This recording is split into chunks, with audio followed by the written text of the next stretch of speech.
So I am really happy to bring on today's presenter. Jean Erickson Walker is an accomplished executive coach who brings a wealth of experience gained over 25 years in executive coaching, career counseling, and leadership development across a broad range of industries, nonprofit organizations, and boards of directors. Dr. Walker is the author of The Age Advantage, Making the Most of Your Midlife Career Transition. Publishers Weekly has described your approach as, quote, blunt, compassionate, and effective. I love it. Jean has a bias for action based on thoughtful consideration of the issues, and she believes strongly in the potential of collaborative leadership. With that, welcome, Jean, to the ExecuNet stage. They are all yours. So we're at the interview now, okay? How do we avoid what I'm going to kind of synthesize and call the 3 O's here? This person is overqualified, they're overpaid, or they're over the hill. So how do we navigate that moment where we've gone so far, we've done such great work to get there, we don't want to blow it. What can you share with us that will help us get through those 3 O's?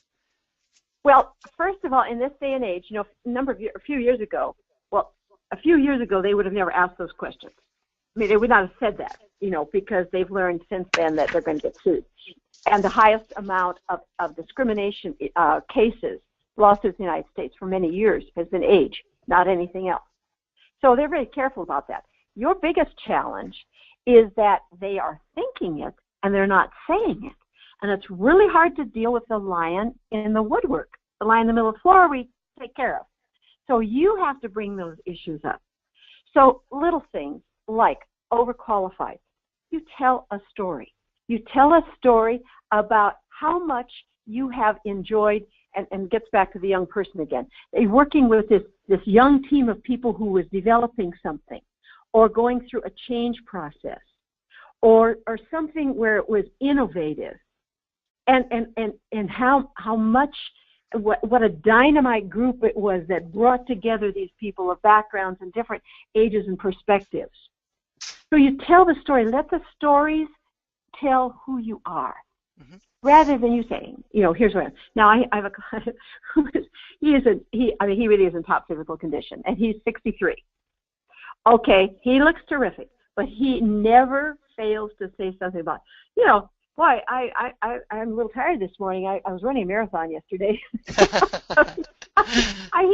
He just that's different. No, that's overachiever. But he drops whatever the issue is. He just drops it as casual conversation, and you talk about overpaid. They are going to assume, first of all, please people, never reveal your salary expectations or your past salary history. It is no one's business but you and your tax accountant. And it is one of the scammy things that particularly HR people do, but also recruiters. They will ask you, well, what was your last salary? And your standard answer is, oh, I'm surprised you would ask, with your most innocent look. And you say, that was considered proprietary information at my last company, and I would never betray their confidentiality. It happens to be true, but it's also, and they say, well, we have to have that information. And you say, well, my ethics would be that I just wouldn't do that to my last company. So, chew on that for a while. The point is that you don't have to reveal these things. What are your salary expectations? Well, I think, at this stage, let's talk more about the challenges of the position and what I can do to be helpful to your company and how we can move whatever we've talked about at this point, how I can help you to move this company forward in these areas. And just don't go down that road. And then they say, well, would you consider something in the XYZ amount? And you would say something that I would always be happy to consider your range. What is your range?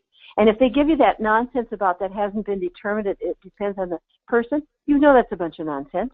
It's in the budget. I have to interrupt. We are getting pushback from our listeners who've been there and say, recruiters want to know, or the application demands it, or the employers won't even talk to you unless you tell them. So how do you get over that one? Okay, first of all, if it's on an application, you have to make the decision whether you're going to put it in or not. Okay. So you are absolutely right. You may not be considered, but I would also say to you, you have to create the demand for you. At this age, you are not very likely to get a position that is where you apply by application and you go through all that process. Where you are going to get your positions is by networking, by contacts, by direct approach to head honchos. And so you create a demand for you, and then we can always talk about little tacky things like compensation. But you don't start, first of all, to get a position through HR recruiters or through headhunters, particularly HR, is not likely at your age. It can happen, but it's not likely.